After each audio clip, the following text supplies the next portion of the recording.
Je pense qu'aujourd'hui, on est dans une société de la réputation. Toutes nos actions en ligne laissent une trace. Donc, et la réputation n'est que la trace de toute cette information sociale que nous-mêmes nous avons laissée. Cette trace est robuste, elle reste, elle pèse, elle est manipulable, elle se cumule, elle a son propre parcours, sa propre vie. C'est un nuage, c'est comme un avatar numérique de nous-mêmes.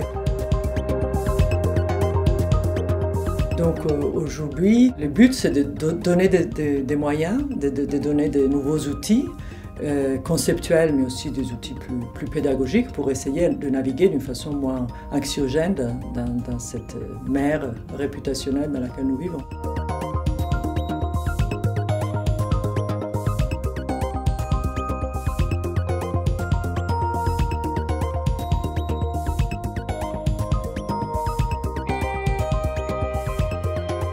D'abord, vous avez des outils tout simples, disons, d'évaluation de l'information qui sont dans les sites comme TripAdvisor ou n'importe quel site, enfin, qui sont des étoiles, des systèmes de classement. Les systèmes de classement sont des outils de contrôle de la réputation, mais on sait bien qu'ils sont très biaisés, qu'ils sont biaisés par la popularité, qui n'est pas la même chose exacte que la réputation, etc. Donc on peut développer des outils plus subtils.